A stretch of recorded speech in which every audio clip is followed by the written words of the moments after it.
이사야서 강의 12번째입니다. 여러분, 제가 먼저 주님 안에서 주님의 이름으로 여러분들께 문안을 여쭙도록 하겠습니다. 여러분들 안녕하십니까?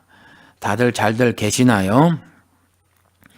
제가 여러분들이 안녕하시기를 바라는 마음을 담아서 안녕하십니까? 이렇게 인사를 드리기는 했어도 그러는 제 마음이 그리 썩 좋은 것만은 아닙니다. 왜냐하면 지금 시절이 매우 수상하기 때문에 그래요. 돌아가는 상황이 급한데 악하기까지 합니다. 그러니 그런 상황 속에서 여러분들은 살림을 살아내 가고 계시거든요. 그러니까 안녕하실 리가 만무하죠. 물론 여러분들 가운데서는 사회적으로 그리고 경제적으로 조금 안정을 취하신 분들도 계실 거예요. 그렇지만 여러분들 역시 하느님의 모습과 형상을 가지신 분들이어서 여러분들 지금 말이에요. 불의하고 악한 자들이 권세를 휘둘러서 가난하고 힘없고 약하고 불쌍한 우리의 이웃들을 압제하지 않습니까? 탄압한단 말이에요.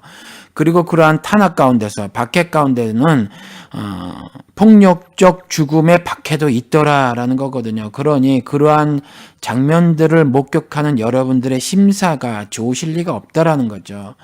여러분들이 설사 사회적으로 경제적으로 안정을 조금 취하신 분들이라고 할지라도 그러한 이웃들이 당하는 고통을 목격하셨을 때는 여러분들의 삶 역시 안녕하지 않으실 거란 말이에요. 그럼에도 불구하고 제가 그리 말씀을 드리니 조금은 마음이 좋지 않다, 그렇게 말씀을 드리는 겁니다. 제가 여러분들의 형편을 돌아볼 처지가 못 되지 않습니까?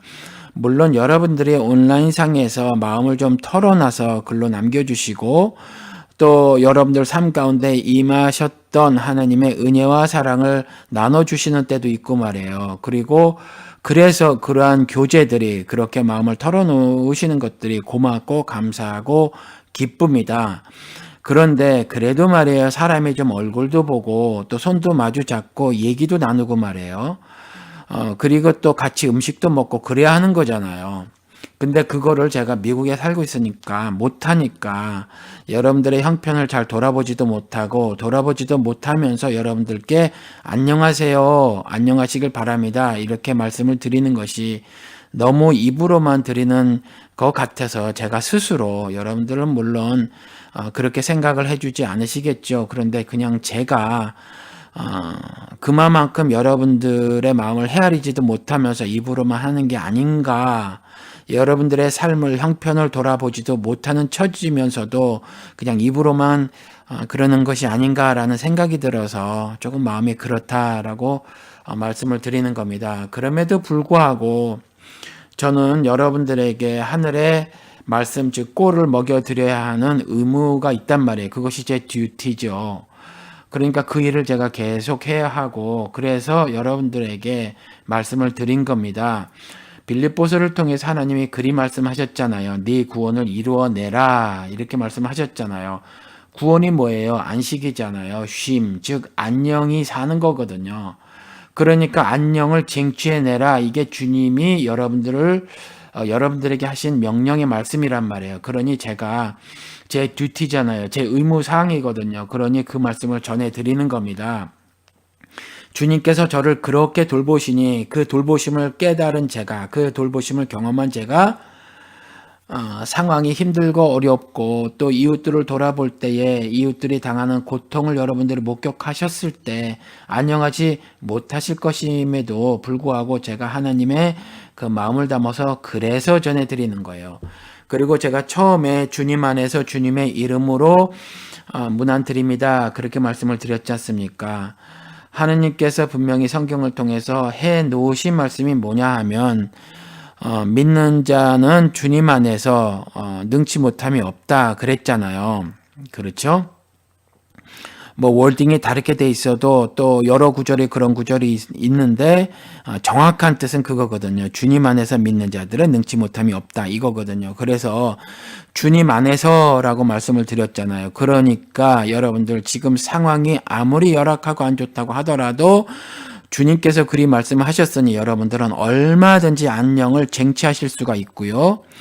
그리고 주님의 이름으로 이렇게 말씀을 드렸잖아요. 주님의 이름은 능력의 이름이거든요. 그러니까 여러분들이 가진 힘, 능력, 실력 가지고는 안 되지만 주님의 권세, 주님의 능력의 이름을 가지고는 여러분들이 얼마든지 안녕을 쟁취하실 수가 있다라는 말입니다. 날마다 구원받은 자의 삶을 사실 수가 있거든요. 그와 같은 은혜의 삶을 살아내 가실 수가 있으니까 혹여 사시다가 좀 용기를 잃은 시간들이 있거나 또 아니면 좀 좌절을 하는 그러한 또 시간들이 있었거나 아니면 불운하다, 불행하다, 뭐 이런 생각이 좀 드신 시간이 있거나 아니면 적어도 난 왜 이렇게 행복하지 않을까? 사는 게 이렇게 퍽퍽해. 굉장히 힘드네. 이런 생각이 들으신 적이 아마도 있으실 것 같고 또 나는 그렇지 않다고 하더라도 우리의 형제들, 자매들, 우리의 이웃들, 우리와 피를 나눈 우리 한민족들 가운데서 박해를 받아서 고통스러워하는 그 이웃들을 보았을 때 그러한 심사가 든단 말이에요. 그러니까 일단 내가 주님 안에서 안녕을 쟁취해야 되잖아요. 그와 같은 회복의 삶을 살아야 하잖아요. 그러니까 말씀을 드린 것이고 조금도 더 적극적으로 사람 낚는 어부의 삶을 살아야 하니 우리의 이웃들을 돌아보고 형제들을 돌아보아서 이와 같이 죽음의 고통에 박해를 당하는 그 형제들에게도 여전히 하늘 평안을 전해 주셔라. 그와 같이 적극적인 삶을 사셔라 하는 말씀을 드리고자 제가 주님 안에서 주님의 이름으로 여러분들께 안녕하십시오 라는 문안 인사를 드렸던 겁니다. 여러분들 그렇게 이해를 해 주시고 말이에요. 우리 먼저 잠시 기도 드리시도록 하겠습니다. 기도하시겠습니다. 하늘에 계신 우리 아버지여, 아버지의 이름이 거룩히 여김을 받으시옵소서. 환난 때에 주님의 공의를 나타내시옵소서. 악한 자가 교만하여 가난하고 불쌍한 자들을 압제합니다. 그 악한 자들이 스스로의 꾀에 빠지게 하여 주시옵소서. 악한 자들이 욕심을 한껏 드러내며 주님을 배반합니다. 여호와께서 돌아보지 않는다며 주님을 멸시합니다. 악한 자들이 스스로 자신들은 대대로 환난을 당하지 않는다고 할 때에 주님께서 손을 들어 그들을 쳐주시옵소서. 의로운 자들이 주님을 의지할 때 외면하지 마시고 주님의 구원의 팔을 펴시옵소서. 작은 자 교회에 주님의 백성들이 주님의 얼굴을 바라며 간절히 기도드릴 때에 주님께서 외면치 마시고 돌아보시옵소서. 주님의 사랑과 은혜를 간절히 바라옵나이다. 그리스도 예수의 이름으로 기도드렸습니다. 아멘. 여러분들께 제가 먼저 질문을 좀 드려볼게요. 질문이라고 답을 그리 요구하는 건 아닙니다. 여러분들 지구가 공전을 멈출 것이라고 생각해 보신 적이 있으세요? 아니면 태양이 빛을 잃을 것이라고 생각해 본 적이 있으십니까? 우리 근처로 한번 보시자고요. 지금 겨울이라 나무에 나뭇잎이 다 떨어졌을 텐데 여러분들 혹 봄이 돼도 저 나무가 나뭇잎을 새로 내지 않을 것이다 이렇게 상상해 보신 적이 있으십니까? 여러분, 하나님께서는 만물에 자신의 신성과 능력을 담아 놓으셨다. 로마서 1장을 통해서 그렇게 말씀을 해놓고 계십니다. 여러분들 그 하나님의 신성과 능력이 발견이 되십니까? 그 만물을 바라보실 때에 그 하나님의 신성과 능력이 보이십니까? 조금 더 다른 말로 여러분들께 말씀을 드리면 그와 같이 만물에서 하나님의 그 영원성과 거룩함이 보이십니까? 시작도 알 수 없고 끝도 알 수 없는 그 영원이 보이십니까? 시작도 알 수 없고 끝도 알 수 없다라는 말은 시간 이야기가 아니지요. 그렇죠? 시공간을 뛰어넘는 이야기를 하는 겁니다. 그리고 그 아무 것에도 영향을 받지 않는 하나님 스스로의 독특함, 그분의 유니크네스, 즉 거룩함이 보이십니까? 그 거룩함은요, 한 점 흠이 없는 의로움을 말씀을 하시는 거잖아요. 그래서 세상에 이 멸망당할 세상과는 분명히 다른 그 의로움, 그것이 하나님의 거룩함이잖아요. 그래서 하나님만이 가지고 계시는 그 독특함, 유니크네스란 말이죠. 그렇죠. 그런 것들이 보이십니까? 또 하나님의 영원성, 거룩성과 함께 하나님의 눈에 보기에 좋은 그 완전함 있지 않습니까? 결국은 다 그 말이에요. 의로워서 영원하고 거룩한 거거든요. 완전한 거고. 그렇죠. 그 완전함, 완벽함이 보이십니까? 여러분, 하나님께서는 자신을 온 우주 만물을 창조한 창조자다. 이렇게 굉장히 성경의 여러 군데에서 말씀을 하고 계시죠. 40장을 보아도 그래요. 오늘부터는 40장부터 공부를 해나갈 텐데 40장을 가서 보아도 그렇습니다. 21절서부터 28절 거기에 보면 자신이 창조자라는 것을 강조해 놓고 계신데 4절만 읽어드릴게요. 여러분들 21절 가서 보시기 바랍니다. 읽어드리겠습니다. 태초부터 너희가 전해 들은 것이 아니냐? 너희는 땅의 기초가 어떻게 세워졌는지 알지 못하느냐? 알아야만 한다라는 거죠. 이미 그렇게 하나님께서 자신께서 그렇게 말씀을 해놓고 계시고 그 다음에 그들의 믿음의 선진들의 입을 통해서 그렇게 말씀을 해놓고 계시고 또 그들의 믿음의 선진 조상들이 대대로 기록해 놓은 기록을 통해서도 이미 수차례 언급한 바 이 건을 당연히 알아야 하는데 너희들이 알고 있지 않느냐라고 반문을 하시면서 자신이 창조자임을 말씀을 하고 계시죠. 다시 읽어드릴게요. 21절. 태초부터 너희가 전해 들은 것이 아니냐? 너희는 땅의 기초가 어떻게 세워졌는지 알지 못하느냐? 질문이 아니죠. 그렇죠? 질문을 통해서 자신이 창조자이심을 말씀을 하는 거예요. 22절. 땅 위에 저 푸른 하늘에 계신 분께서 세상을 만드셨다. 단언하면서 말씀을 하는 것이죠. 그리고 또 26절에 가서 보면 누가 이 모든 별을 창조하였느냐? 바로 그분께서 천체를 수요를 세어 불러내신다. 이렇게 말씀을 하고 계시죠. 그리고 28절에 주님은 영원하신 하나님이시다. 땅끝까지 창조한 분이시다. 땅끝까지 창조한 이 창조주가 바로 주님이시다 이렇게 말을 해놓고 있죠. 당연히 그분이 만드셨으니 그분 거니까 그분이 주님이시죠. 주인이시죠. 창조자라는 말은 주다라는 말을 내포하고 있는 거라는 거죠. 그리고 이 창조를 하실 때 in the beginning, 태초에잖아요. 물질이 있기 전이니까 이건 시간적 개념이 아니라고 제가 그동안 설교 시간에 여러 차례 말씀을 드렸어요. 그러니 이 영원하신 하나님이시다라고 28절에 그렇게 말씀을 하고 계신 거죠. 영원이라는 거 제가 여러 차례 말씀을 드렸지만 시간적으로 쭉 늘어진 개념만이 아니다라는 거죠. 이 영원은 거룩함을 말씀을 하고 있고요. 적어도 윤리적으로는. 그리고 이 시간과 공간의 개념에 갇혀있는 그런 개념이 아니다라는 거죠. 시간과 공간 안에 갇혀있는 개념이 아닌 거예요.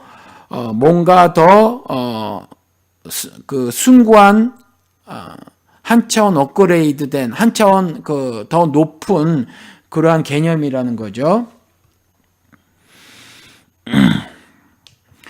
여러분, 하나님께서 온 우주를 창조하신 겁니다. 우리는 그걸 믿지요. 왜 믿어요? 성경이 그렇게 증거하니까 그렇게 믿는 겁니다. 그러니까 성경의 기록을 믿지 않는 사람들은 안 믿지요. 하나님이 온 우주를 창조하셨다고 믿지 않습니다. 그래서 기껏 생각해낸 것이 스스로 그렇게 되었다라는 거죠. 그것이 빅뱅이든지 아니면 진화든지 저절로 그렇게 됐다는 거죠. 하나님이 만드신 거라고 믿지 않지요. 저는 빅뱅을 모르지만 설사 빅뱅이 진짜 있었던 우주에서 벌어진 사건이라고 쳐도 그것이 하나님의 창조를 거부할 마땅한 이유가 되지 않아요. 그것은. 그러니까 여러분들이 하나님을 신앙하는 사람으로 과학자들이 발견해낸 어떤 이론들을 무조건 거부하고 살 것은 아니다라는 거죠. 진화 역시 마찬가지거든요. 저는 진화론을 모르지만 이 우주 빅뱅을 설명할 때도 진화를 이야기를 하시더라고요. 그러니까 제일 처음에 생물만을 보고 진화를 얘기했었을 때보다도 더 확장된 개념의 진화론들을 요즘 과학자들은 말을 하고 있는 것 같아요. 저는 잘 모르지만 아마 과학을 전공하신 분들이 더 잘 아시겠지요. 그런데 이와 같은 진화를 하나님을 신앙하는 사람이라고 해서 전부 배척할 만한 것은 아니다. 그런데 한 가지 제가 창세기 성경 공부할 때도 그랬고 설교 시간에도 한 두어 차례 말씀을 드렸는데 아직까지 말이에요. 하등 동물이 고등 동물로 진화한 것 같은 증거가 발견이 단 한 건도 안 됐다. 즉 그 열등한 세포가 고등한 세포로 그렇게 자연 선택이 된 것은 없다라는 거죠.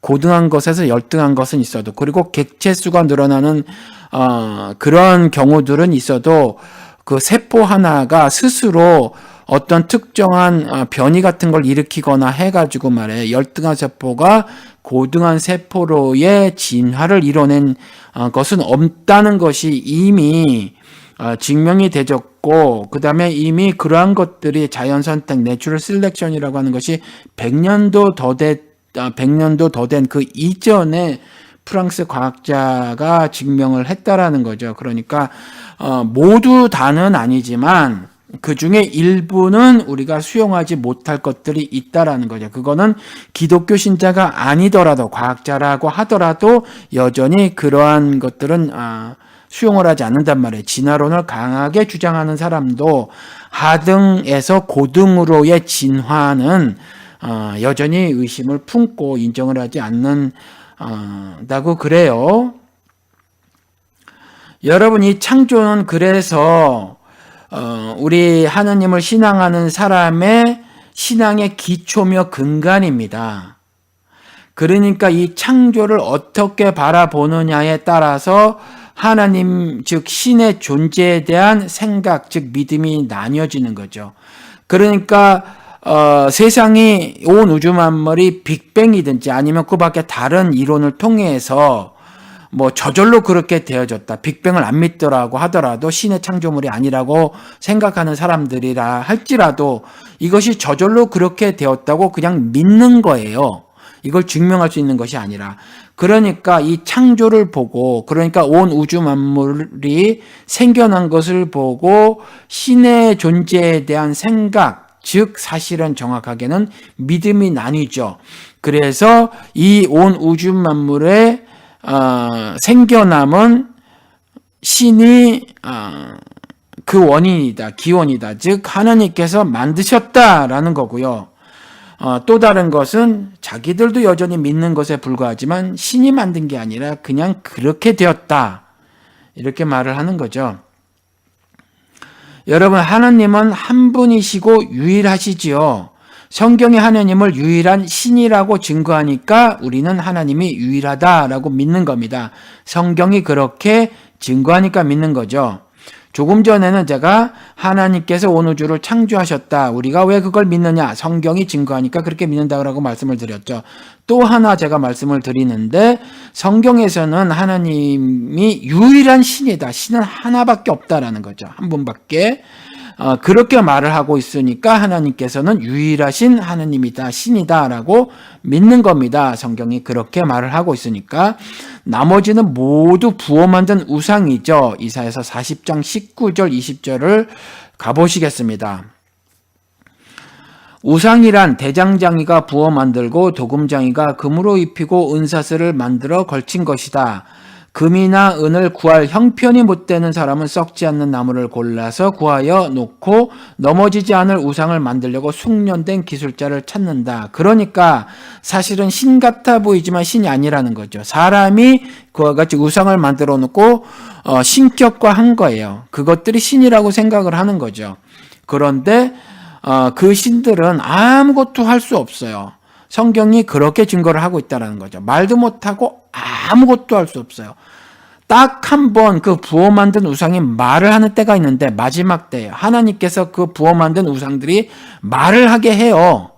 그런데 사실은 그 부어 만든 우상이 말을 하게 한다고 하는 것이 문학적인 표현이긴 하더라도 아무튼 그렇게 말을 해놓고 있다라는 거죠. 적그리스도가 어떠한 그 음모를 꾸미고 괴계를 꾸며서 그러한 일을 저지를 텐데, 즉 바다에서 나온 짐승, 땅에서 나온 짐승들이 어떤 말을 하는 것을 그렇게 우상이 말을 하는 것으로 사실은 말해놓고 있는데, 그래서 사실은 어찌됐거나 문학적인 표현이든 아니든 우상이 말한다라는 기록이 이제 계시록에 가서 나오더라라는 거예요. 아무튼지 나머지는 모두 부어 만든 우상이라고 성경이 말을 해놓고 있으니까 신은 한 분밖에 없다라는 거죠. 나머지는 신이 아니에요. 모두 부어 만든 어떤 형상인데 그 형상을 신격화한 거죠, 사람들이.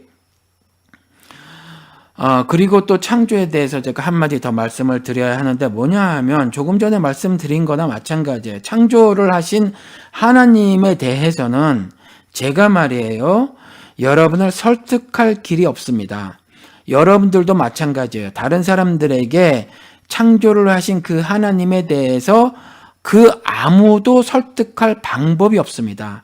이거는요, 그냥 믿거나 말거나예요.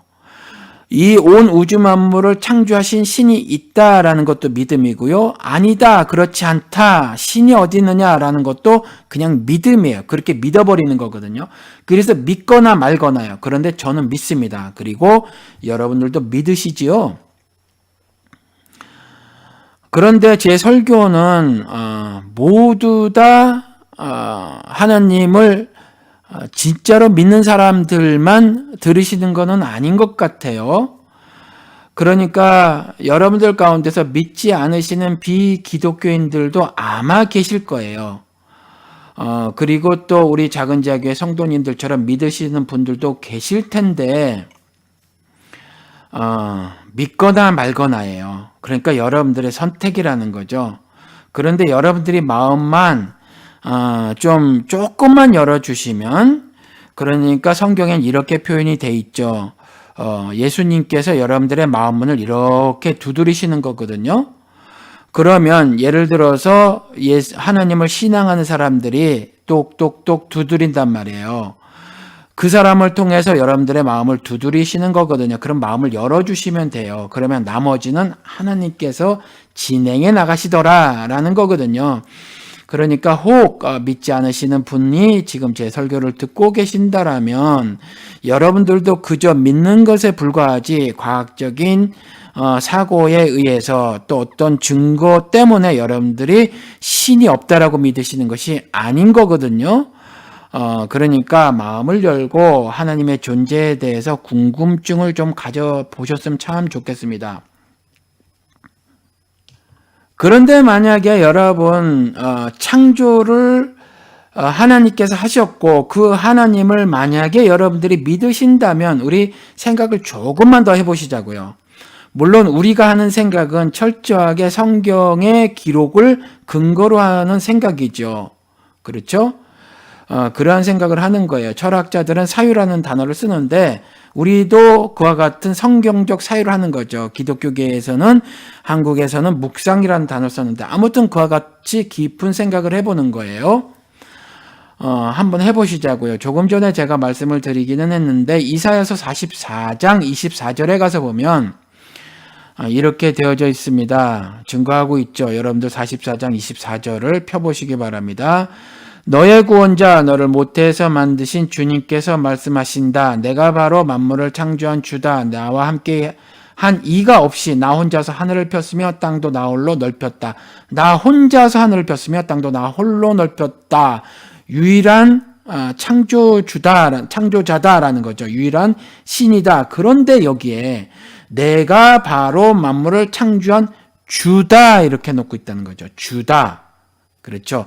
그리고 나서 맨 처음 말은 너의 구원자, 그러니까 이사야 선지자를 통해서 남유다의 죄와 남유다의 죄를 지적을 하고 또 심판의 말씀을 하신단 말이에요. 그렇죠. 그러니까 사실은 이 성경을 제가 여러 차례 말씀을 드렸지만 윤리적인 차원으로 읽어야 하는데, 그래서 그 범죄한 이스라엘의 죄를 지적을 하고 돌이키기를 바라는 심정을 함께 전하시고, 그리고 돌이킨 사람에 한해서는 다시 구원의 팔을 들이우시어서 그래서 그들을 구원해 내실 것이다 라고 하는 예언의 말씀을 이사야를 통해서 해놓고 계신 거고, 그리고 또 장래에 벌어질 일, 즉 말세 때 그리스도 초림 이후 재림 이전의 일들과 마지막 때, 즉 그리스도가 재림하실 때의 일을 담아놓고 있단 말이에요, 이사야서가. 그러니까 사실은 이사야서의 주제도 구원과 심판이거든요. 그러니까 절점에 당장에 하는 말이 이사야서 44장 24절에 너의 구원자 이렇게 말을 해놓고 있는 거예요. 너의 구원자. 너의 구원자가 누구냐? 우리는 흔히 God the Creator, 하나님은 창조자 이렇게 말을 하고, 그 다음 예수 그리스도는 Savior, 구원자라고 말하잖아요. 그런데 여기에서 물론 구약에서는 이 하나님을 구원해내신 구원자라고 말을 하기도 하죠. 그래서 여기서 너의 구원자 그렇게 말을 해놓고 너를 모태에서 만드신 주님께서 말씀하신다 이렇게 말을 하죠. 만드신 창조주면서 주님이다. 구원자, 창조자, 그리고 주, 이것을 다 한꺼번에 말을 해놓고 있단 말이에요. 내가 바로 만물을 창조한 주다 이렇게 해놓고 계시잖아요. 그러니까 여러분, 이 창조자가 주라는 거거든요. 주인, Lord, Lordship, 그렇죠. 주대심을 갖고 계신 창조자다라는 거거든요. 이게 신약의 기록에도 동일하게 돼 있어요. 골로새서, 여러 군데 있지만 골로새서 1장만 한번 보도록 하겠습니다. 1장 17절에 가서 보면 그분은 만물보다 먼저 계시고 만물은 그분 안에서 존속합니다. 이렇게 기록을 하고 있죠. 그렇죠. 그런데 여기에서 그분이 누구예요? 예수 그리스도. 그런데 이 예수 그리스도를 만물보다 먼저 계시고 라고 말을 해놓고 있잖아요. 그렇죠. 이게 신의 선제성이거든요. 모든 만물보다 먼저 계신 분이다. 우리의 이해가 시간 안에서 공간 안에서 밖에는 할 수 없으니까 먼저라는 단어를 썼지만 누차 말씀드린 것처럼 시간과 공간을 뛰어넘는 존재가 신이시니까 그분 즉 예수 그리스도는 이와 같이 모든 만물이 있기 전, 시간과 공간이 만들어지기 그 이전에 계셨던 분이다라고 말씀을 하고 계시고, 그 만물이 그분 안에서 즉 예수 그리스도 안에서 존속합니다. 예수 그리스도가 창조자심을 여전히 증거를 하고 있더라라는 거예요. 그렇죠. 그러니까 이 두 구절을 보고서 우리가 알 수 있는 건 뭐죠? 하느님과 예수 그리스도는 동격의 분이시다라는 거죠. 어느 한 분이 하위의 존재다, 열등한 존재다가 아니에요. 그렇죠. 이분은 이 두 위격은 두 분 다 신이시다라는 거예요. 신은 한 분이신데 이렇게 또 두 객체처럼 우리에게 나타나신단 말이에요. 그렇죠. 우리에게 설명하시기 위해서 할 수 없이 그러셨던 것으로 저는 그 정도만 이해를 해요. 신은요, 이렇게 사실은 정확하게는 우리 인간들처럼 이 3차원 세계 안에서 객체로 말을 할 수 있는 분이 아니에요. 왜냐하면 성경의 기록을 통해서 보면 신은 영이시기 때문에 그래요. 영은요, 이렇게 객체로 쪼개지고 나눠지고 하는 것이 아니기 때문에 우리가 삼위일체를 설명할 때 양태론을 거부하는 거거든요. 그럼에도 불구하고 우리에게 이와 같이 나타나셨거든요. 그런데 그분이 결국 하나라고 말씀을 하시기 위해서 그분은 만물보다 먼저 계시고 만물은 그분 안에 존속합니다라고 하면서 이 그분이 예수 그리스도인데, 이사야서 44장 24절에 말씀하신 것처럼 구원자며 창조주가 구약에서 우리가 흔히 알고 있는 창조자 즉 성부 하나님인데, 골로새서에 와서 보니까 그 창조자가 바로 예수 그리스도다라고 말씀을 하고 계시다라는 거죠. 그러니까 창조자가 주라는 말이에요, 여러분. 창조자가 주. 이 로마서 가보면요, 이 창조자가 주다라고 하는 말씀에 대해서 조금 더 구체적으로 증거를 하고 있거든요. 로마서 11장에 가서 보면, 여러분들도 로마서 11장 가서 보시기 바랍니다. 36절에 보면 만물이 그에게서 나고 그로 말미암아 있고 그를 위하여 있습니다. 그에게 영광이 세세 있기를 빕니다. 아멘.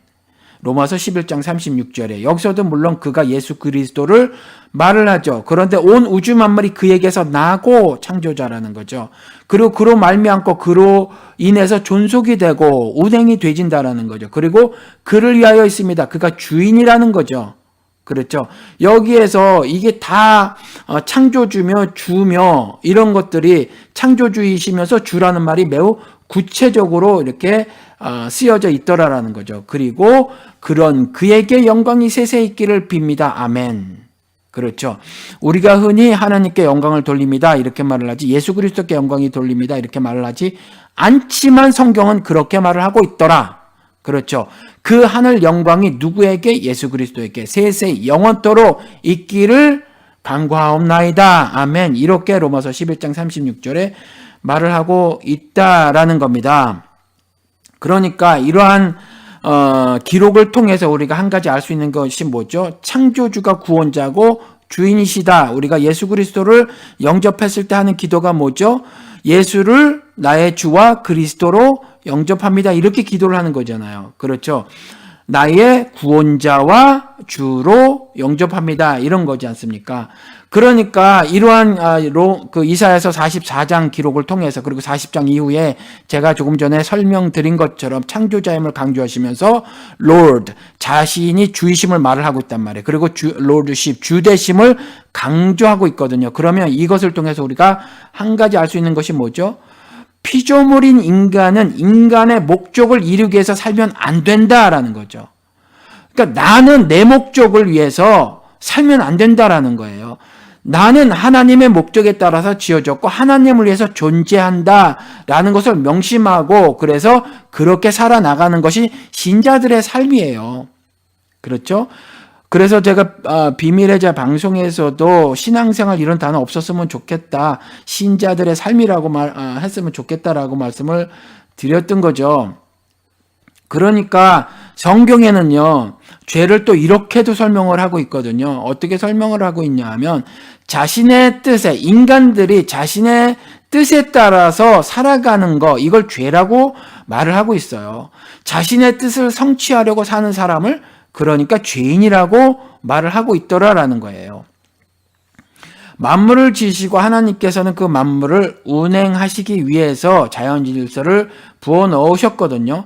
동일하게 사람을 지으시고 코로 자신의 영을 불어넣으신 다음에 생명이 되게 하셨죠. 그리고 그 생명인 사람들이 살아나가게 하시기 위해서도 질서를 부어넣어 주셨는데 그 질서는 영적 질서라고 하는 거예요. 그리고 그 영적 질서는 율법을 통해서 세워주셨죠. 그리고 예수 그리스도가 십자가에 달려 죽으심으로 그 율법의 완성을 이루셨다라는 거죠. 그리고 그 율법의 완성을 이루신 것을 마태복음 22장에 하나님을 사랑하고 내 이웃을 내 몸과 같이 사랑해라 라고 구체적으로 설명까지 해주시고 그렇죠? 그 로마서 13장에 그와 같이 하나님을 사랑하는 것은 네가 너를 사랑하고 그만치 이웃을 사랑하는 것으로 실천해라라고 또 설명까지 해주셨더라라는 거죠. 그러니까 이와 같이 율법의 완성의 삶을 사는 것이 하나님의 영적 질서를 지키며 사는 삶입니다. 로마서 11장 36절 조금 전에 말씀 만물이 그에게서 났고 그로 말미암고 그를 위해 있다라는 진술을 여러분들이 명심하시고 살아야 합니다. 계시록 이사야서 말씀에 하나님께서 자신을 창조자라고 강조를 하시면서도 여전히 구원자다 이렇게 말씀을 하시고 또 하나 강조하신 것이 자신의 주되심 그렇죠. 자신이 창조자시니 자신이 주인이다라는 말 역시 강조를 해놓고 계시다라는 거죠. 그런데 제가 아까 골로새서 말씀을 인용하고 그 다음에 로마서 말씀을 가지고 오면서 그 창조자며 구원자며 주이신 분이 예수 그리스도다 이렇게 말씀을 드렸죠. 그러니까 언젠가 한번 말씀을 드릴 기회가 있었으면 좋겠는데 우리에게 이해가 되기 쉽도록 하기 위해서 이와 같이 하나님께서 자신을 나누신 듯 보여도 그래서 삼위가 일체인 것이 우리들의 이해로는 어떻게 세 개의 다른 객체가 하나가 될 수 있어 이렇게 해서 양태론적으로 설명을 하거나 그런데 양태론적으로 설명을 하면 도무지 성경에서 막히는 부분이 있으니까 그것은 이단 사설이다 이렇게 말을 해놓고 있고 또 어떤 분들은 양태론 말고는 도무지 설명할 방법이 없잖아 라고 말을 하는 경우도 있고, 그러다 보니까 양태론이 거부가 또 되지면 뭐 예수와 성령은 신이라고 인정을 하지 않는 사람들도 있는데 그것이 여호와 증인이더라 라는 거거든요. 그래서 예수는 천사 중 하나쯤으로 보고 좀 더 특출나고 우월한 천사쯤으로 보거나, 그리고 성령은 그저 힘, 파워, 능력 이 정도로 하고, 그러다가 보니까 결국 성경을 변개하기에 이르러서 창세기 1장의 기록을 하나님의 영이 수면 위에 운행하시더라를 하나님의 힘이 수면 위에 운행하시더라라고 변개까지 하는 일이 벌어졌거든요. 그런데 이제 제가 언젠가 삼위일체에 대해서 한번 말씀을 드리도록 하겠습니다. 제가 삼위일체에 대해서 말씀을 드릴 때는 기존의 여러 가지 주장되는 이론들을 수용하거나 배척하거나 하는 것으로 말씀을 드릴 것이 아니라 왜 삼위일체일 수밖에 없는가에 대해서 여러분들에게 말씀을 한번 드리도록 하겠습니다. 조만간 드리겠습니다. 예수 그리스도이시다, 창조자시며 구원자시며 주되신 분이 바로 예수 그리스도다라는 거잖아요. 동일한 분이죠. 계시록 1장에 가서 보아도 다시 한번 설명을 하고 있으니 제가 여러분들에게 말씀을 드리도록 하겠습니다. 계시록 1장 7절, 여러분들 7절 8절 가서 보시기 바랍니다. 보아라, 그가 구름을 타고 오신다. 눈이 있는 사람은 다 그를 볼 것이요 그를 찌른 사람들도 볼 것이다. 땅 위의 모든 족속이 그분 때문에 가슴을 칠 것이다. 꼭 그렇게 될 것입니다. 아멘. 지금도 계시고 전에도 계셨고 앞으로도 오실 전능하신 주 하나님께서 나는 알파요 오메가다 하고 말씀하십니다. 여러분들 여기에서 주 하나님이 누구죠? 예수 그리스도. 그가 나는 알파요 오메가다 라고 말을 한단 말이에요. 그런데 여기에서 주 예수 그리스도라 그렇게 기록을 하지 않고 주 하나님이다 라고 기록을 하고 있다란 말이에요. 그러니까 같은 분이에요. 그래서 미국의 복음성가에서는 he was, he is, he is to come 그러는데 he가 바로 God이라는 거죠. 그래서 God was, God is, God is to come. 이 기록이 놀라운 진술이에요. 어떻게 어떤 being, 어떤 exist, 어떤 존재가 was, is to come이 될 수가 있어요. 우리 삼천족 존재는 이걸 이해하지 못해요. 왜냐하면 공간적 객체들은 모두 다 이런 공간적 이해밖에 할 수 없거든요. 그렇잖아요. 그런데 어떻게 was, is to come, 그러니까 will be가 되는 거죠. is to come은. 그렇죠. 있었고 지금 있고 그 다음에 only, 이게 말이 안 되잖아요. 그렇죠. 어떤 한 존재가, 우리는 지금 이 번역에 지금도 계시고 전에도 계셨고 앞으로 오실 전능하신 주 하나님께서 이래가지고 이걸 시간적으로 이렇게 생각을 하셔가지고 예를 들어서 제가 어제는 밥을 먹고 오늘은 국수를 먹고 내일은 스테이크를 먹을 것이다, 이런 식으로 이해를 하시는데 그게 아니라 이게 존재론적 이야기거든요. 그 존재가 과거에도 과거에 1950년 현재 존재하고 있으면서 동시에 2016년에 존재하는데 동시에 3786년 1월 달에 존재하시고, 이 얘기거든요. 그러니까 한 존재가 과거, 현재, 미래에 동시에 존재하는 그와 같은 초월적 존재라고 말을 하고 있는 거예요. 계시록 1장 8절이. 그러니까 God was, God is to come, God will be라는 말이죠. 이렇게 말을 하고 있는 거거든요. 이게 존재론적 증거의 말씀이란 말이에요. 이게 예수 그리스도 말씀인데 전능하신 주 하나님이다 그러면서 난 알파요 오메가다, 시작과 끝이다, 이같이 문학적으로 말을 해놓고 있더라라는 거거든요. 이 예수 그리스도를 이사야서가 미리 말하고 있는 거예요. 미리. 그 예수 그리스도를 예표한 것이 지난번에 우리 11장에서 보았죠. 11장을 하면서 제가 잠깐 성령 하나님, 이 계시록에 있는 7명이 성령을 가리킨다라고 말을 하면서 말씀을 드렸죠. 11장 1절서부터 5절까지 제가 다시 읽어드려 볼게요. 이새의 줄기에서 한 싹이 나며 누구죠? 다윗이에요. 그런데 이것은 다윗을 말하는 게 아니에요, 여러분들. 이새의 줄기에서 한 싹이 나며, 여러분들 다윗의 자손 예수시여 알죠? 다윗의 자손 예수시여라고 고백한 유대인들 가운데서 그저 혈통적 자손으로 알고 있던 모든 사람은 잘못 알고 있는 거죠. 그래서 예수 그리스도가 그것을 커렉트 하신단 말이에요. 고친단 말이에요. 어떻게 뭐 시편 말씀을 이용하고 하면서 그걸 커렉트를 하시죠. 여러분들 아실 거예요. 그래서 아무튼 1절 다시 읽어드릴게요. 이새의 줄기에서 한 싹이 나며 그 뿌리에서 한 가지가 자라서 열매를 맺는다. 주님의 영이 그에게 내려오신다. 여기서 주님 하나님을 말하는 거죠. 창조자 하나님의 영이 그에게 내려오신다. 지혜와 총명의 영, 모략과 권능의 영, 지식과 주님을 경외하는 영이 그에게 내려오시니 그는 주님을 경외하는 것을 즐거움으로 삼는다. 그의 눈에는 그는 눈에 보이는 대로만 재판하지 않으며 귀에 들리는 대로만 판결하지 않는다. 가난한 사람들을 공의로 재판하고 세상에 억눌린 사람들을 바르게 논지한다. 그가 하는 말은 몽둥이가 되어 잔인한 자를 치고 그가 내리는 선고는 사악한 자를 사형 예처한다. 그는 정의로 허리를 동요매고 성실로 그의 몸에 띠를 삼는다. 그래서 여기에 그 7영이 나오고 이 7영은 성령을 말하는 것이다. 계시록의 7영이 여기에 이사야서 11장 이야기다 라고 말씀을 드렸죠. 그런데 예수가 침례를 받을 때 비둘기처럼 성령은요, 은사주의 교회의 목사들이 말하는 것처럼 불처럼만 임하는 게 아니에요. 성경에서 성령 임하는 모습은 여러 가지 다른 문학적인 표현을 썼어요. 아주 평화스럽게 조용히 내리는 경우도 있는데 예수님께서 예수님의 위에 성령이 임하시는 장면이 어떻게 표현이 되냐면 비둘기처럼 임한다라고 했거든요. 그러니까 여기에서 주님의 영이 그에게 내려오신다. 지혜의 영, 총명, 모략의 영 등등의 영이 내려오시는 것이 예수 그리스도가 침례를 받으실 때에 비둘기처럼 임하신 것 여러분들 신약 기록 아시죠? 복음서 기록. 거기에서 다시 한번 증거를 하고 있어요.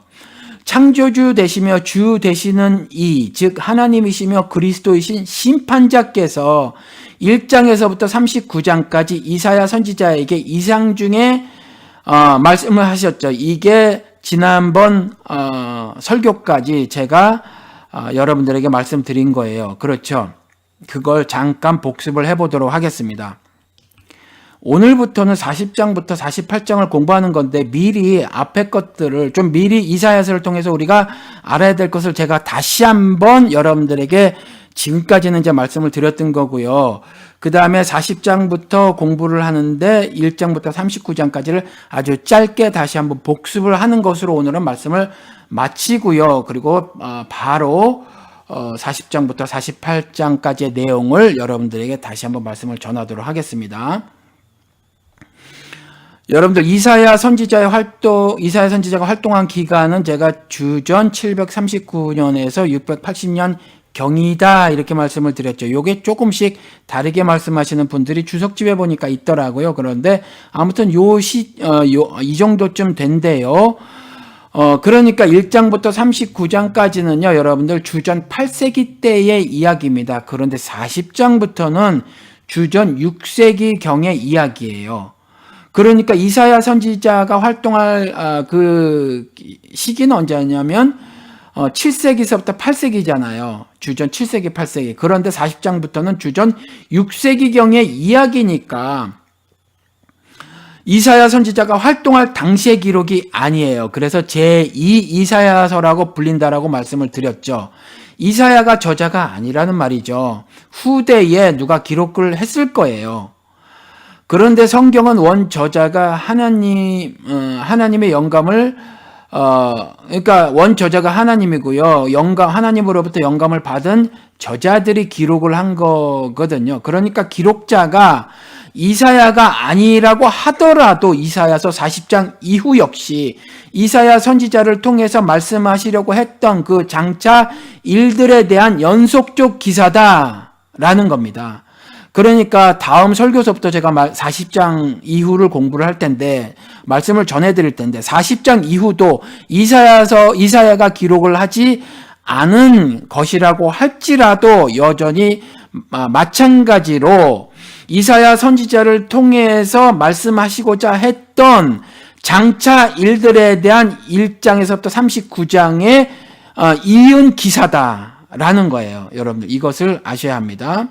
그리고 또 좀 더 자세히 말씀을 드리면 40장에서 66장을 제2 이사야서라고 한다고 말씀을 드렸죠. 이러한 분류도 있지만 제가 맨 처음에 조금 더 세분해서 분류하는 분들도 있다. 그런 신학자들도 있다라고 말씀을 드렸죠. 이 40장에서 66장을 두 부분으로 나누기도 하는데 그래서 제2 이사야서, 제3 이사야서 그래요. 그래서 40장에서 55장까지 그리고 56장에서 66장까지 이렇거든요. 그런데 왜 그러냐 하면 40장에서 55장까지는 바벨론 치하의 포로 시대 그때의 기록이에요. 그리고 56장에서 66장까지는 바벨론 포로에서 귀환한 후의 이야기거든요. 56장에서부터는 포로 귀환 후의 이야기예요. 그런데 여러분 40장에서 55장까지가 아니라 40장에서 55장까지가 바벨론 치하의 포로 시대인데 그거를 넘어서 56장, 57장까지가 내용으로 보면 구원에 대한 약속의 기록이고요. 58장에서부터 66장까지가 그 구원의 성취에 대해서 기록을 하고 있더라라는 거예요. 그러니까 이와 같이 시간적으로 이사야서를 나누는 것은 의미가 없어요, 여러분들. 제가 처음에 이사야서를 강의를 할 때 말씀을 드린 겁니다. 성경은요, 그 내용을 중심으로 보아야 합니다. 이걸 그 역사적 시간대로 나누어서 공부를 할 의미가 전혀 없는 건 아니에요. 그래서 그런 컨텍스트를 공부하면서 도움받을 것은 있지만 그러한 컨텍스트를 중심으로 해서 나타난 산물이다라고 하면서 텍스트를 격화시켜서는 도무지 하늘의 비밀을 이 이사야서를 비롯한 다른 성경을 통해 성경을 읽으면서도 여러분들이 알아낼 방도가 없다라는 거죠. 다시 말씀을 드려볼게요. 40장에서 또 55장까지가 바벨론 치하의 포로 시대 때의 기록인데 내용적으로는 55장을 넘어서 56장, 57장까지가 구원을 약속을 해주시는 그러한 기록이고 그 구원의 성취에 대한 기록은 58장서부터다라는 거예요. 그래서 내용적으로 여러분들이 성경을 자꾸 읽어 나가셔야지 이걸 연대기적으로 읽어 나가시면 안 된다라는 말씀을 드리는 겁니다. 이사야서는 말씀드린 것 같이 장차 일어날 일을 기록한 예언서예요. 장차는 언제죠? 말세와 마지막에 대한 마지막이죠. 말세는 언제예요? 그리스도 초림 후 재림 이전. 그러니까 계시록 고치면 2, 3장 이야기예요. 2, 3장, 계시록 2, 3장. 그리고 마지막 때는 언제죠? 교회 시대가 막을 내린 이후 계시록 4장서부터 22장까지예요. 정확하게는 6장서부터라고 볼 수 있죠. 그러니까 고기는 프롤로그 같은 경우거든요. 그러니까 5장까지는 일종의 프롤로그 같은 거고 실제적으로 역사 사건이 벌어지는 것은 6장부터니까 6장부터라고 하죠. 마지막 때는 6장부터 22장까지가 교회 시대가 막을 내린 이후 마지막 때에 대한 기록이에요. 마태복음 24장에도 마지막 때는 무슨 일이 일어나겠습니까? 라고 물어봤을 때 이런 일도 일어나고 저런 일도 일어나는데 그런데 아직 마지막은 아니니라 그러잖아요. 그와 같이 처처에 기근이 있고 전쟁의 소문이 들리고 민족과 민족이 일어나서 서로 다투고 싸우고 그 다음에 사람이 서로 배신하고 서로 죽이고 하는 일들이 마지막 때가 아니라 말세 때라는 거죠. 그리스도 초림 이후 재림 이전에 계시록 2장 3장의 기록 그렇죠. 이 장차에 대한 기록이에요. 이 이사야서는. 그리고 또 마지막 때에 대한 기록도 있단 말이에요. 교회 시대가 막을 내린 이후 계시록 6장 이후의 기록들. 그 기록을 예언해 놓고 있는 책이에요. 이사야서는. 그러면 1장부터 39장을 빨리 한번 살펴보도록 하겠습니다. 1장 1절 여러분들 다시 읽어드려 볼게요. 1장 1절. 이것은 아모스의 아들 이사야가 유다 왕 우시야와 요담과 아하스와 히스기야 시대의 유다와 예루살렘에 대하여 본 이상이라 이렇게 말을 하고 있죠. 이사야가 본 이상은 죄와 심판에 관한 것이었어요. 죄와 심판에 관한 것. 지금 시간이 벌써 꽤 돼서 말이에요. 이걸 어떻게 해야 될지 모르겠네요. 자꾸 설교가 길어지죠. 여러분 좀 지루하실지 모르겠어요. 그래도 가보도록 하겠습니다. 그러니까 여기에서 그렇게 말을 하고 있어요. 유다와 예루살렘에 대하여 본 이상이다 라고 말을 해놓고 있죠. 이상은 요즘에 교회 성장하게 매몰된 사람들이 말하고 있는 꿈 그런 게 아니에요. 장차 내가 이루고 싶은 목표 이따위 저급한 것이 아니에요. 하나님께서 자신이 하실 일을 미리 보여주는 거죠. 그러니까 장차의 일들에 관한 거예요. 하나님이 벌이실 장차 미래에 관한 역사 이야기가 역사가 바로 이상이라는 거죠. 이사야가 본 하나님께서 보여주신 그 장차 역사에 대한 이상은 죄와 심판에 관한 것이었더라라는 거죠. 1장 21절에 가서 보면 그 신실하던 성읍이 어찌하여 창녀가 되었습니까? 그 안에 정의가 충만하고 공의가 가득하더니 이제는 살인자들이 판을 칩니다. 여기에서 그 신실하던 성읍이 어찌하여 창녀가 되었습니까? 라고 말을 하고 있죠. 이 창녀가 하나님만을 사랑해야 하는데 하나님만을 사랑하지 않는 모든 것을 음란한 행동이라고 말을 하고 그와 같이 음란한 행동을 하는 것을 행동하는 사람을 그와 같은 죄인을 창녀라고 은유적으로 말을 하는 거거든요. 그러니까 여러분들이 여기서 그렇게 아셨으면 좋겠어요. 나는 창녀가 아니다라고 말을 하는 것이 아니에요. 그렇죠? 그렇게 여러분들이 이해하시면 안 돼요. 이거 창녀는 죄인이다라는 거예요. 어찌하여 그렇게 죄를 범하였나이까? 그렇게 하나님을 향한 신실했던 신앙을 보였던 그 성읍이 어찌하여 그와 같이 죄 중에 빠졌습니까? 라고 말을 하는 거예요. 어찌하여 창녀가 되었습니까? 이 말은 그래서 그 안에 정의가 충만하고 공의가 가득하더니 이제는 살인자들이 판을 칩니다. 창녀라고 말하면서 살인자들이다라고 말을 했죠. 마찬가지예요. 결국 정령 죽으리라고 하는 심판을 받게 되는 사람들로 넘친다라는 거죠. 그렇죠. 서로 죽이고 죽는 그와 같이 하나님을 반역하고 배역하는 것들이 그런 것들로 가득 찬 성읍이 되어버렸다라고 말을 하는 거예요. 그와 같이 그러니까 창녀의 행동이 구체적으로 이제 어떻게 기록이 되었는가를 살펴보도록 하겠습니다. 죄를 구체적으로 살펴보는 거예요. 어찌하여 창녀가 되었습니까? 그럼 창녀가 어떤 짓을 저질렀는가? 악행을 저질렀다라는 거죠. 1장 23절에 너희 지도자들은 주님께 반역하는 자들이여 도둑의 짝이다. 뇌물이나 저하고 보수나 계산하고 쫓아다니고 고아의 송사를 변화해 주지 않고 과부의 하소연쯤은 깃전으로 흘려버리고 백성을 짓밟고 가난한 사람들 얼굴을 맷돌질 해버리고 그렇게 짓뭉개 버리고 그냥 장절 읽지 않고 제가 쭉 그냥 말씀을 드리겠습니다.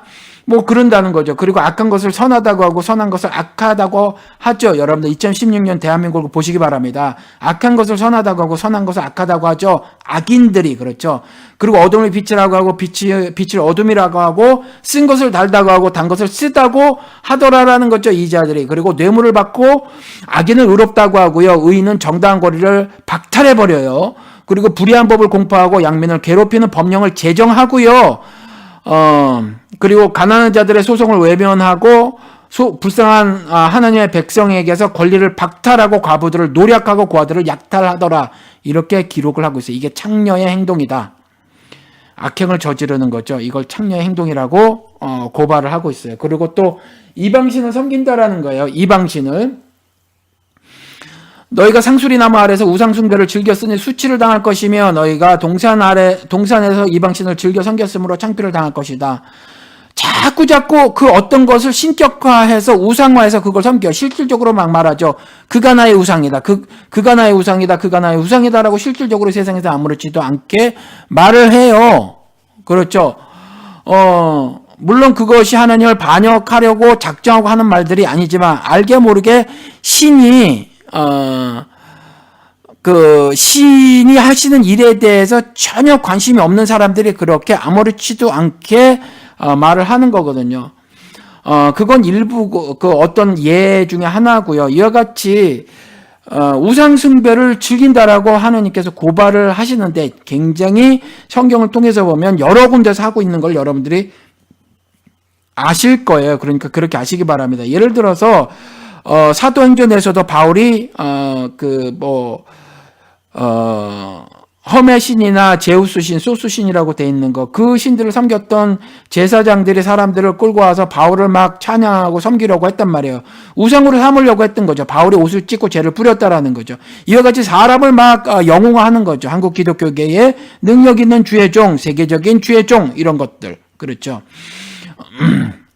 그리고 사람을 의지하더라. 우리 이 잘못을 제일 많이 저지르죠.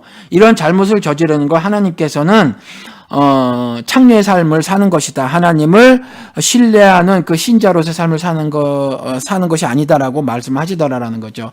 그래서 2장 22절에 너희는 사람을 의지하지 마라 이렇게 말을 해놓고 있는 거죠. 그러면서 3장에 가서 보면 용사와 군인과 재판관과 예언자, 점쟁이와 장로들을 의지한대요. 50부장과 귀족과 군 고문관과 능숙한 마술사, 능란한 요술쟁이를 의지하더랍니다. 그렇죠? 지금도 실제로 타로점 보러 다니고 권세 있는 자들, 사회적 힘이 있는 자들, 경제적 힘이 있는 자들, 이렇게 힘이 있는 자들, 용사와 군인과 재판관과 재판관을 의지하는 거죠. 50부장과 귀족과 군 고문관을 우리가 의지하는 거예요. 사회적 힘이 있는 자들을. 그렇죠? 이렇게 하지 말라라는 거예요. 하나님께서. 이렇게 하지 말아라. 안타까이 말씀하시는 거죠. 그리고 또 어떻게 했냐면 하나님을 조롱하고 모독해요. 랍사게가 그런 건 이방인, 즉 제사도 받지 못하고 하나님의 말씀도 받지 못하고 언약도 체결하지 못한 종족들이 그렇다고 하면 좋아요. 그렇다고 쳐줘요. 그런데 유다가 예루살렘이 그러더라. 3장 8절에 그들이 말과 행동으로 주님께 대항하며 하나님의 영광스러운 현존을 모독하였다. 5장에 기껏 한다는 말이 하나님대로 서두르시라고 하여라. 그분이 하고자 하시는 일을 빨리 하시라고 하여라. 그래야 우리가 볼 게 아니냐. 계획을 빨리 이루시라고 하여라. 이스라엘의 거룩하신 분께서 세우신 계획이 빨리 이루어져야 우리가 그것을 할 게 아니냐 하는구나. 그렇죠. 말씀을 받지 못한 자들이 하는 이와 같이 하나님을 조롱하더라. 그렇죠?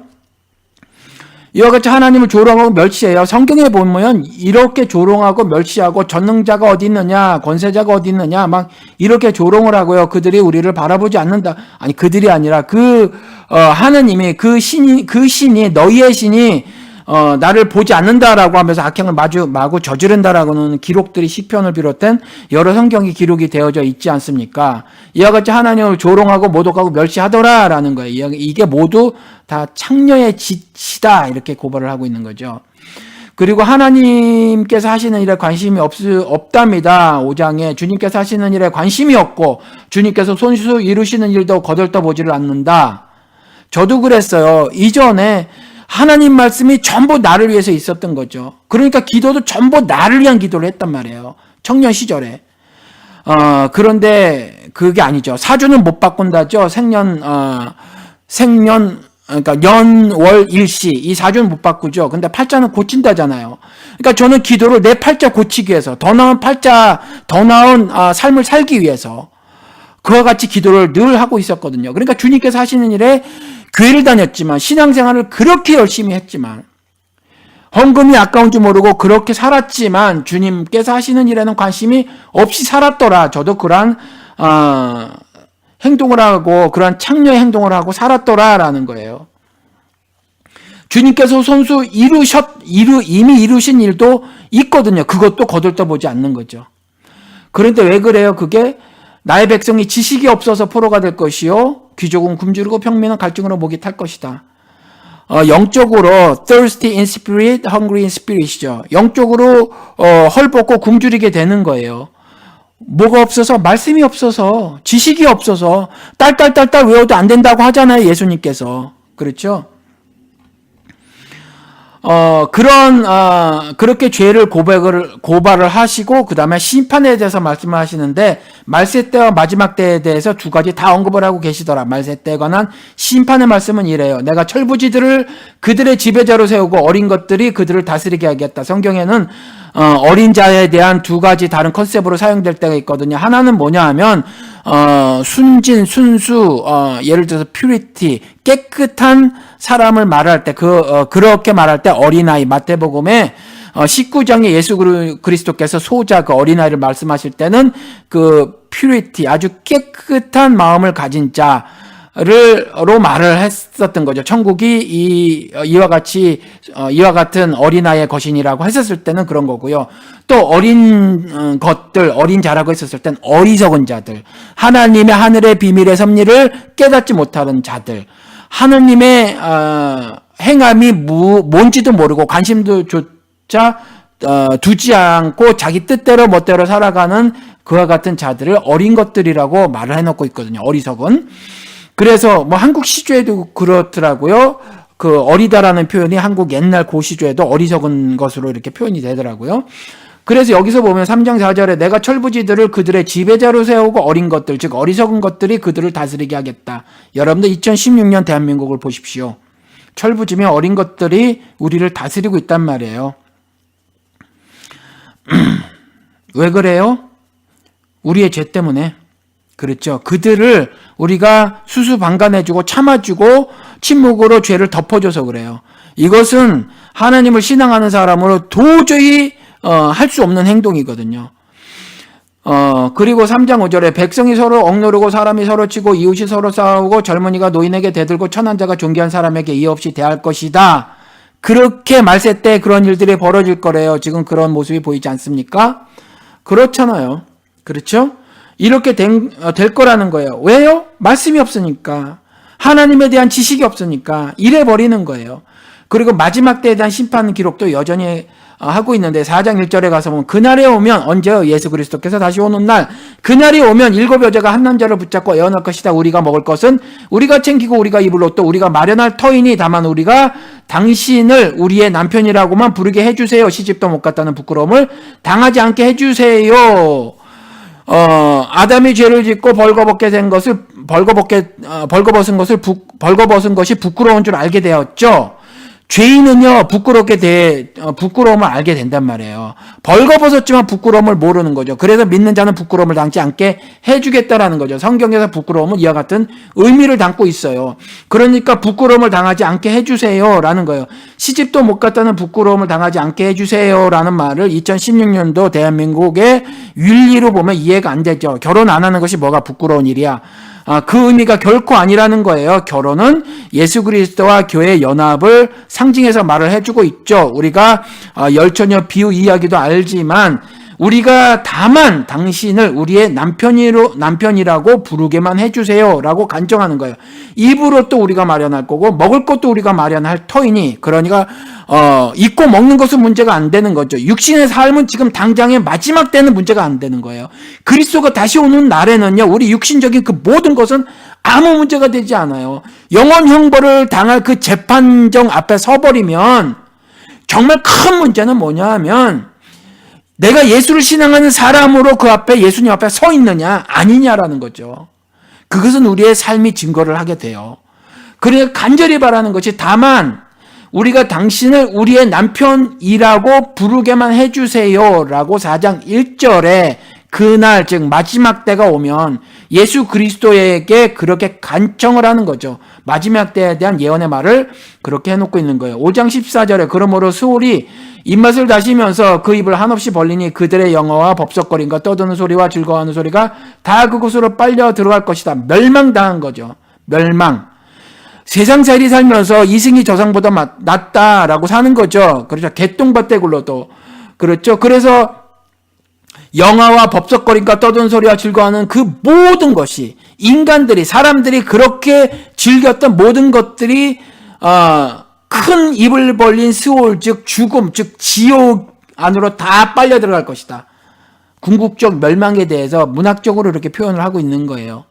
또 그러므로 지푸라기가 불길에 휩싸이던 마른 뿌리 불꽃에 타들어가듯 그들의 뿌리가 썩고 꽃잎이 말라서 티끌처럼 없어질 것이다 라고도 표현을 하고 있다라는 거죠. 그러면서 회복기사도 사실은 조금 담아 놓으셨다는 거죠. 그래서 그 회복기사도 말씀을 드려볼게요. 4장에 그날이 오면 주님께서 돕게 하신 싹이 아름다워지고 영화롭게 될 것이며 우린 썩지 않을 몸으로 부활될 것이다 란 말이죠. 그것이 영화롭게 될 것이다 란 말과 동의어예요. 이스라엘 안에 살아남은 사람들에게는 그 땅의 열매가 자랑거리가 되고 영광이 될 것이다. 살아남아야 하는 거예요. 목숨 부지가 아니라는 거죠. 예수 그리스도가 부활이고 생명인 것을 믿음으로 고백해야 한다라는 거죠. 그렇죠. 그런 삶을 살아야 한다는 거죠. 그것이 입으로만의 고백이 아니라 그와 같은 고백의 삶을 살아야 한다라는 거죠. 그와 같은 열매를 거두면서 사는 삶. 또한 그때는 시온에 남아있는 사람들, 예루살렘에 머물러 있는 사람들, 곧 예루살렘에 살아있다고 명단에 기록된 사람들은 모두 거룩하다 하고 일컬어질 것이다. 마지막 때에 대한 말씀이에요. 그리고 주님께서 딸 시온의 부정을 씻어주시고 죄인이지만 죄를 용서해 주신다라는 거죠. 심판의 영과 불의 영을 보내셔서 예루살렘의 피를 말끔히 닦아주실 것이다. 심판의 영을 보내실 거예요. 그래서 구원의 한쪽 동전이 구원이면 다른 쪽 동전의 면은 심판이라고 말씀을 드렸죠.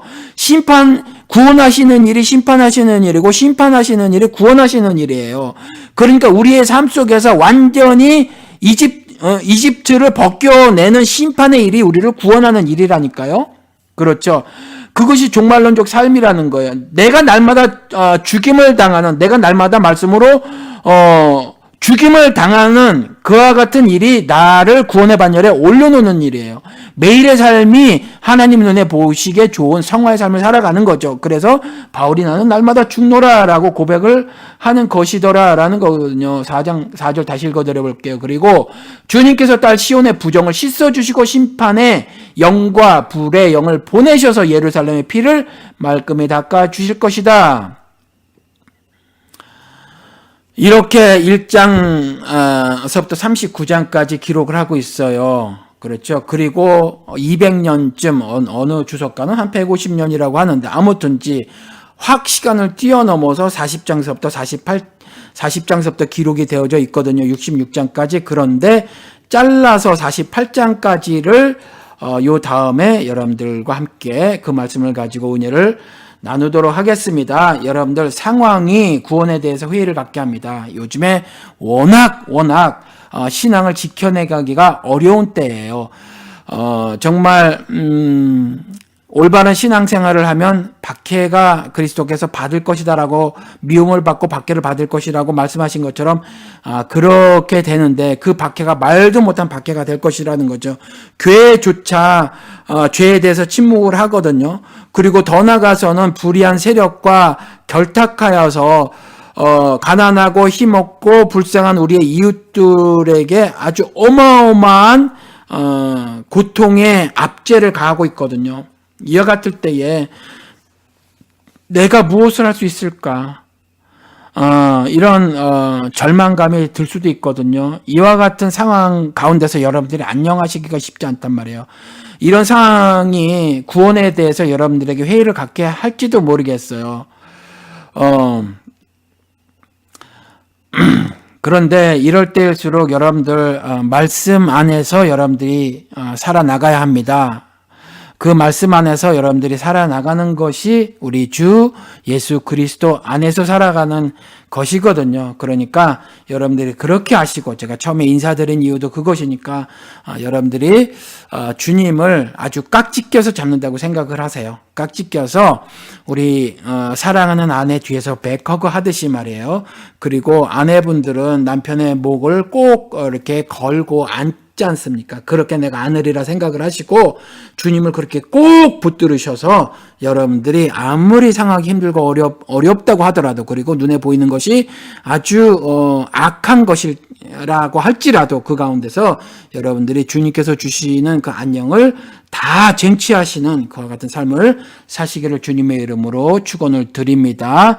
이 다음에는 40장부터 48장까지를 하도록 하겠습니다.